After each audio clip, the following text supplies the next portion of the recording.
আসসালামু আলাইকুম বন্ধুরা, কেমন আছেন সবাই? আশা করি সকলেই ভালো আছেন। বন্ধুরা, আমিও আলহামদুলিল্লাহ আপনাদের সকলের দোয়ায় ভালো আছি। বন্ধুরা, আমি আজকে যে বিষয়টি নিয়ে আলোচনা করব সেটা হচ্ছে আপনারা একটি অ্যাপ দিয়ে কিভাবে, হ্যাঁ বন্ধুরা, ঠিকই শুনেছেন।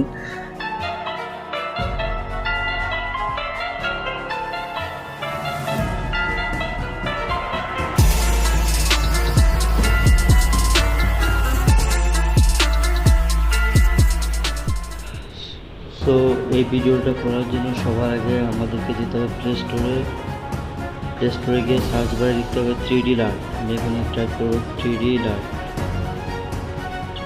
ওকে,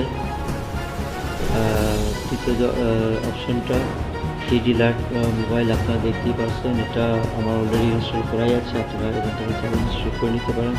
তো আমি এখন এটা ওপেন করবো। ওকে, এরপর আমরা গ্যালারিতে যাব।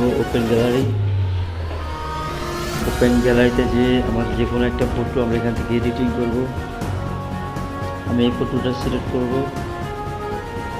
ওকে, এখন আমি এটাকে এডিটিং করবো। এডিটিং করে যদি দেখুন এখানে ব্রাইটনেস আছে, আপনারা চাইলে এখান থেকে ব্রাইটনেস কম বেশি করে নিতে পারেন, সেটা আপনার পছন্দ হলে আমি একটু কমিয়ে নিলাম। কন্ট্রাক্ট আছে, কন্ট্রাস্ট নিব না। আমি এখান থেকে উপরে দেখুন বেসিক লাট এবং রোটেট আছে, তো আমি এখানে লাটে যাব। লাট এখান থেকে আমাদেরকে বের করতে হবে টপ 25। দেখুন আমাদের এখানে লেখাই আছে টপ 25। এটাতে ক্লিক করব।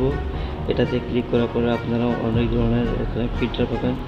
আপনারা আপনাদের পছন্দ ফিল্টার অনুযায়ী আপনারা যে কোনো ফটো এখান থেকে ফিল্টার করতে পারবেন।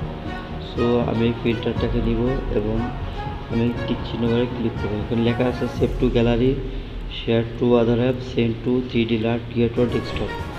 সো আমি এখান থেকে সেভ টু গ্যালারিতে যাব।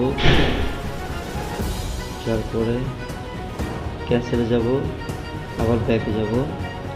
এখান থেকে আমাদেরকে রিস্টার্ট করে আমাদেরকে ডাইরেক্ট গ্যালারিতে যেতে হবে। তো আমি এখানে গ্যালারিতে যাব। দেখুন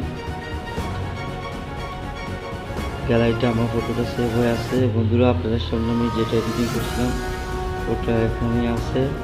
এভাবে আপনারা আপনাদের যে কোনো ফটো এখান থেকে এডিটিং করতে পারবেন।